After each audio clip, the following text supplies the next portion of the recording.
Walter and I are headed out to go to the History Museum of Kazakhstan. So we are going to walk to the metro.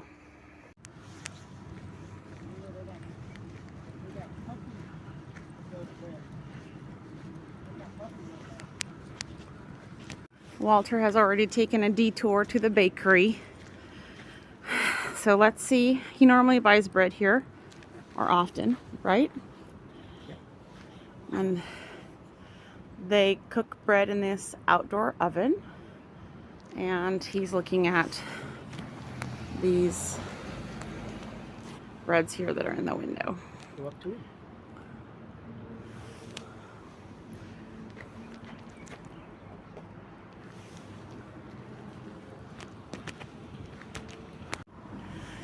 So I'm always worried that one of these icicles will fall if I pass underneath.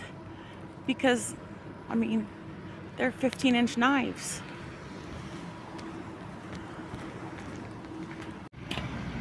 Well, Walter and I are going to take the metro. Here's the entrance to the metro nearest to our house. It's only about maybe 4 blocks from the house or the apartment. And this is the main street, Abai Street. So Walter is going to show us. This is the Onai card to get on to public transportation. He uses the card and I use the app. It costs 120 tenge each direction.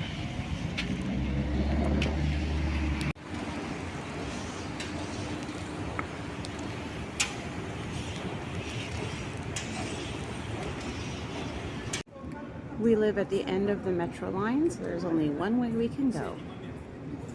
Metro is very clean and safe.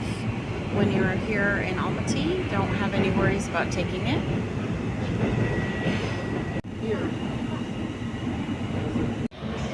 How do you feel about this very tall, steep escalator?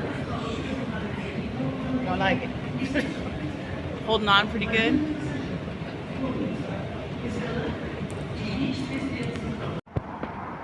Paris in Almaty with a Santa hat at the top. We're almost to the State Museum. This is the outer wall, but as Walter pointed out, we have some remnants from Soviet times.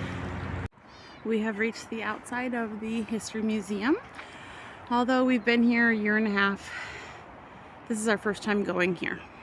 So, of course, it's lower than freezing. It's 27 degrees Fahrenheit, minus 4 or something Celsius. But before we go in, we know we have to strip the layers. So far, I can highly recommend the museum's facilities. The bathroom is absolutely beautiful and clean and free, and the wardrobe is free. And the entry cost was 500 tenge, $1. So we started down here in the archaeology, paleontology section. So far we've seen some fossils of different dinosaurs, which they are calling pangolins, and fossilized plants. But so far it's really great, well labeled in English, and very interesting. I just looked up and saw that we have all the constellations here on the ceiling. Of course, I'm terrible. I can see a dipper.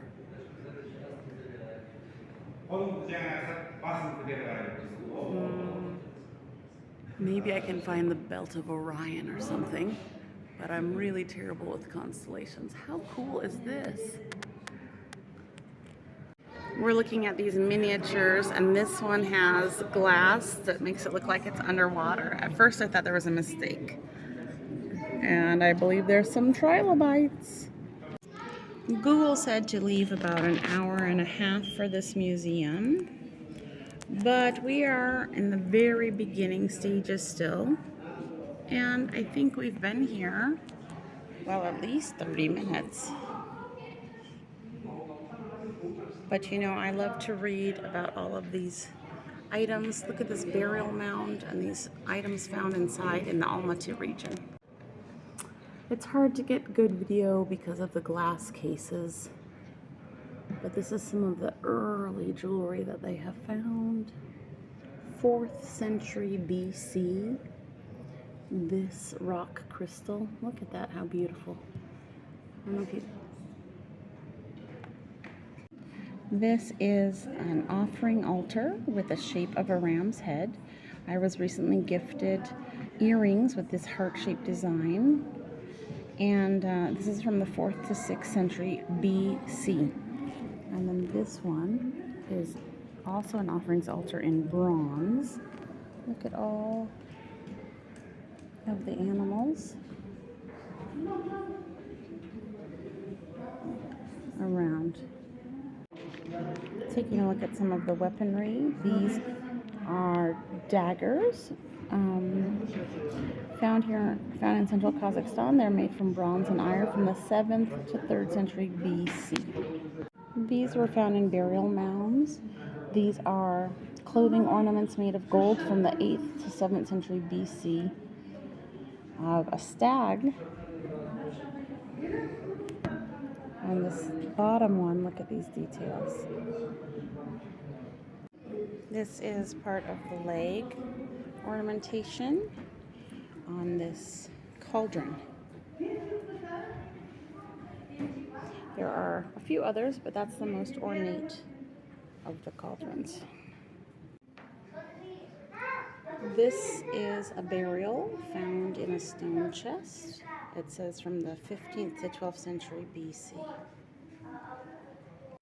We've jumped forward in history now to about the 1300s after AD in the Common Era, and these are remnants from the Silk Road. This is a quiver made with leather, birch bark, and bone. So you can see these chunks of bone.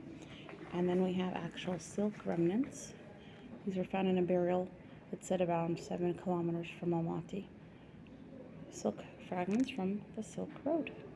So we've come up from the basement where we've been to the main entryway. All of the walls, the stone along the stairs, along the walls here in the upstairs, look like they are all marine fossils.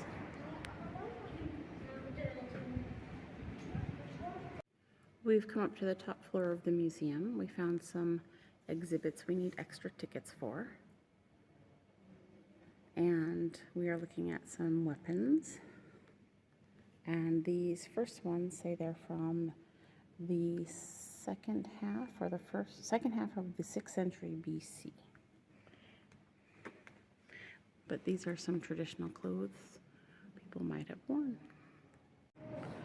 We are upstairs in the different ethnicities who came to Kazakhstan, and I've come to the Germans. This would be the Volga Germans who were sent here during World War II. And so these are our family members who were sent here. Most of our family went to the US, but the Volga Germans were sent to Kazakhstan. So these are some of the things they brought with them.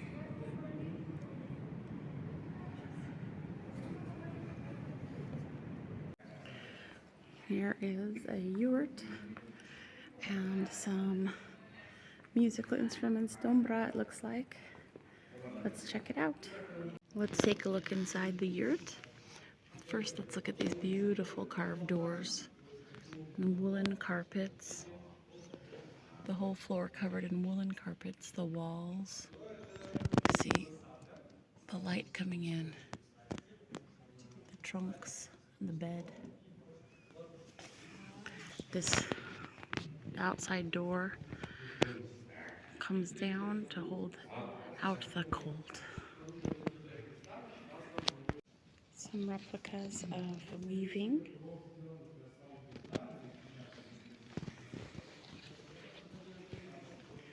Here they look like they're carding the wool. And of course, my favorite, Kazakh jewelry. Lots of Kazakh jewelry.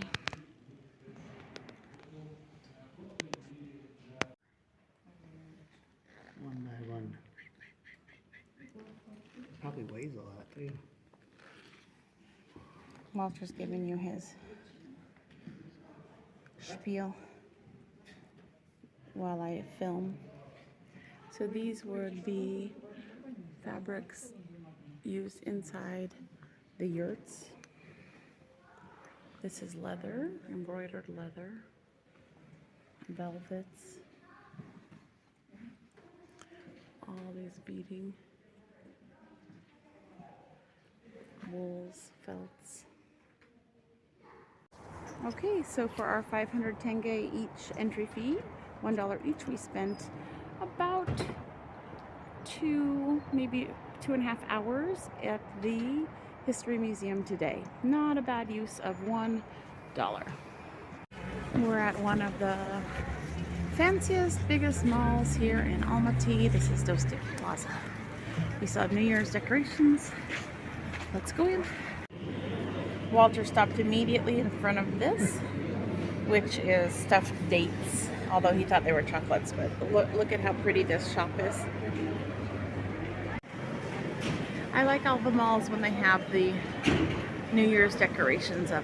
I think they're really pretty. This is our stop, Galmart, where we're going to the supermarket. Well, we didn't expect it, but there are discount sales on all of the New Year's and Christmas things.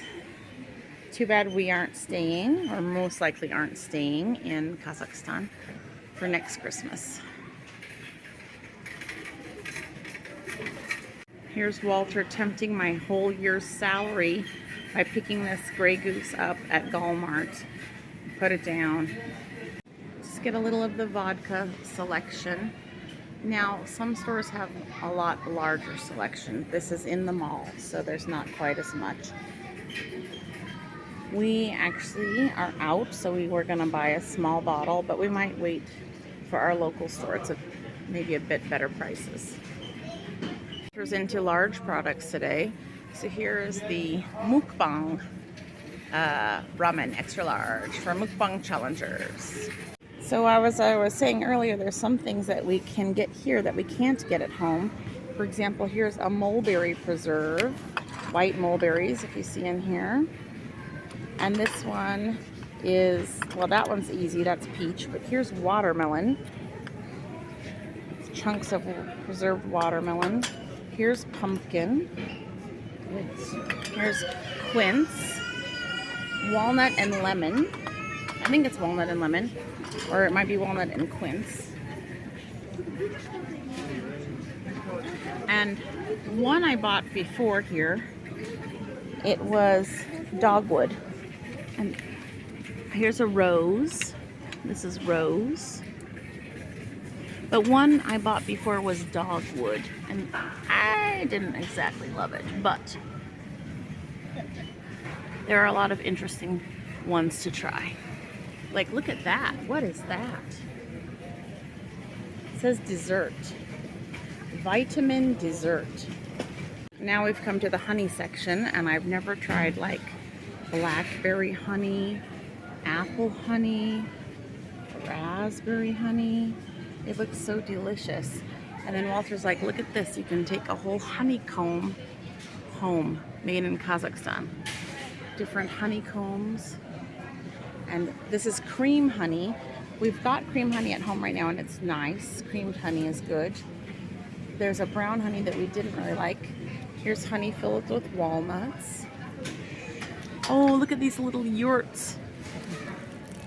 Kazakhstan filled with honey, I suppose. Yep. So someday we'll treat ourselves and get something. We do have a nice honey at home already. So we're in the coffee aisle. We have some brands that we can get in Italy, like Lavazza. And then we have some other brands. These are Japanese. Anyway, just looking at the coffee and our prices of coffee, it just depends, between $5 and $10 a bag normally. So it just depends, a little bit cheaper maybe than we can get in the US. This actually looks nice, this Pauly Good Coffee.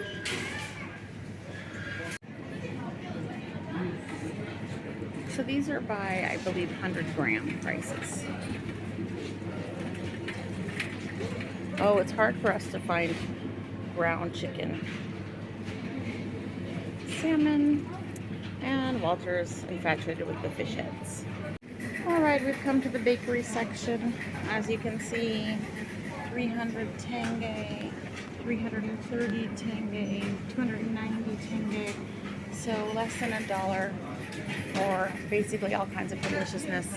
That looks good to me. All kinds of good.